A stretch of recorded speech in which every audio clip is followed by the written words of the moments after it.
I sold 2 Goodwill books that were badly marked up.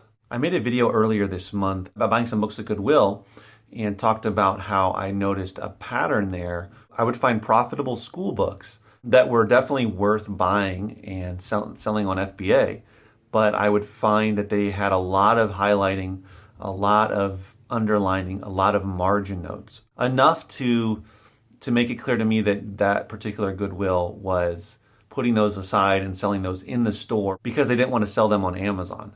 At least that's what it seemed like to me. So I was hesitant about, and I found so many that it seemed to make sense. Like my theory, which is how I came up with my theory, is I found at least 10 or 12.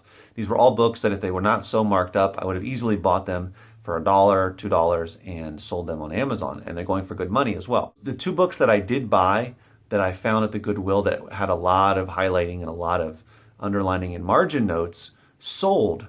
So they sold pretty quickly, as well as sold for good money. One sold for $21.95, and the other one sold for $31 and change. So about $53 between the 2 of them, and I bought them for 99 cents each, the same Goodwill. Now these are books that I listed as acceptable, and I put clearly in the condition notes that they had underlining, extensive underlining, highlighting, margin notes, etc., whatever it applied to each individual one so that people could see what they were getting. Now, I sent them in kind of as an experiment, but they weren't so bad that I felt that I shouldn't send them in, that I potentially would have them sent back. Cross my fingers that they don't get sent back, knock on wood. But I did want to see if they would sell, if there was an issue, or people weren't willing to pay those higher prices for the school book that has a lot of markings. I'm not completely surprised or super surprised that they sold, because when students need books for school, they're going to buy what makes sense for them and the book that they can get the quickest. It says to me a couple things. That number one, which I've heard from another person or two, that when it comes to students, they don't necessarily care if it's marked up. They just want to get the book fast and, if at all possible, cheaper. But if not cheaper, at least get it fast in their hands so they can go to class the next day or whatever it may be. Also, they potentially don't mind that it has some or a lot of underlining and highlighting and margin notes, because that might help them while they're reading the book for their class. And this is a guess as well, maybe not, but it logically it makes sense. You know, if you're a student, especially if you're young, you're thinking, well, maybe there's some good stuff in there, you know, maybe it'll help me to better understand the book, which, I mean, it could be, you know, there could be good underlining and highlighting and the proper stuff or the right stuff for the class. But it's kind of not a guarantee that that'll happen, but that could be a justification behind it. So wanting to get the book fast, not caring the condition as long as all the pages and you can read the text, and that potentially it would help them out in their class with all the notes and whatnot. Because when it comes to textbooks or school-related books, it's an entirely different category and approach from a seller's perspective. These are books that by and large are going to sell for more money. They're going to sell. Tons of them are going to sell during back to school. So that's January, that's August, but it's also end of March, beginning of April, which is a quarterly go back to school time, right? For students that are on the quarter system, there's going to be a little bit of a demand during that time period. And the pricing is different. And as we can see, the acceptable conditions are different as well. A non-school related book, you're not probably going to want to sell it if it has that extensive of highlighting and underlining and margin notes. You might still do it, but the buyer might be less tolerant of it. But when someone is feeling the pressure to buy a book and they have to buy the book, they want to spend as least money as possible, then they're going to look for savings, and they might just buy the acceptable copy as long as it has everything they need. As long as it has all the pages and you can read the text, then they don't mind getting the acceptable version, even though if it has a lot of markings in it.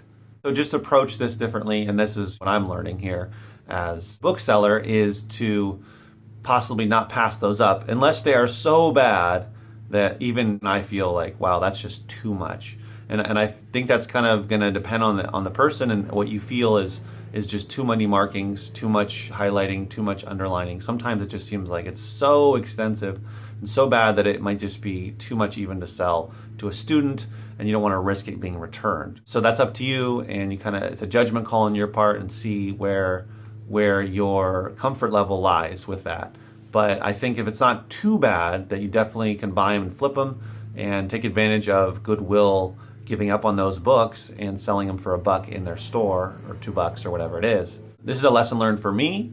And next time I see any of those kind of books at Goodwill or anywhere else, I'm definitely gonna pick them up if I feel that the markings are not too bad. The condition is not too bad, that it can qualify for acceptable and is not horrid or unsellable. That's $53 gross sales right there for $2, and potentially I could have bought a few of those other ones. Some of them were just too bad. I felt that the markings were just too much. It was just in too bad a shape, the pages. But some of them I may have been able to sell and make some more money.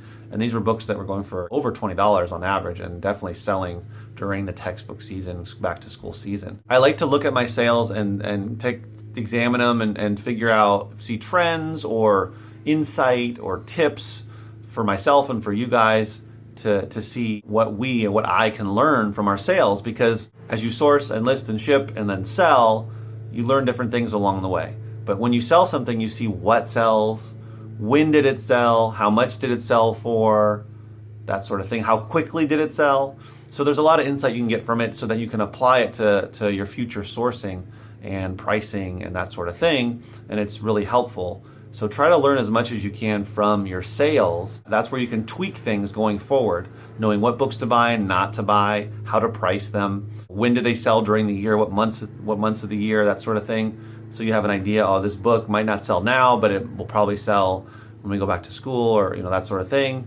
So just whatever it may be, it's good to go over your sales, at least on a weekly basis, to take a look and see how things are going and what information you can glean from it. Because sometimes you have to just throw things at the wall and see what sticks, but you have to know what sticks and why it stuck so that you can move forward and throw more stuff at the wall.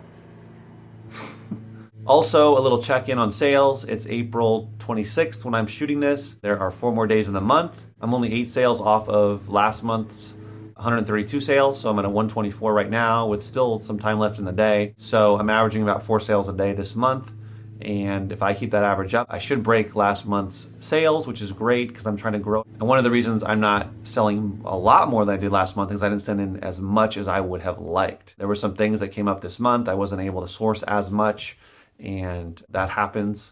But if I can get on a more regular schedule here, by doing the weekly shipments, that's definitely helping to get stuff to the warehouse quicker than having it just sit here for an additional week instead of just getting it out of the house. I need to increase my sourcing and that sort of thing. And I'm going to work on these CDs, or I am working on these CDs, so that I can get those out hopefully within a week of this current shipment, this most recent shipment. And the shipment I sent out yesterday, Monday, already was checked in today. So that was awesome. All 30 items are already live on Amazon. And that's just super exciting, because if I would have held on to those for another week to try to send them out with the CDs, then I couldn't potentially be selling them. And I'm sure in this next week I'll sell at least some of those, because some of those are going to move quickly. So I want to talk about a variety of things, and hope your sales are going well. See if you're going to beat your last month's sale. Try to keep growing. Even if you're only getting a few more sales than last month, at least that you're staying steady and growing a little bit. Maybe then that just says you need to source more consistently, or source more if you can. I just see a trend where if I consistently source every month, and now doing weekly shipments, but at least getting out, for me, if I can get out at least 200 a month, then I can increase my sales. This bulk buy, I'm probably going to have at least close to 150, 140 CDs that I'm guessing. I don't know yet. I'll let you know the exact number later when I've counted them all.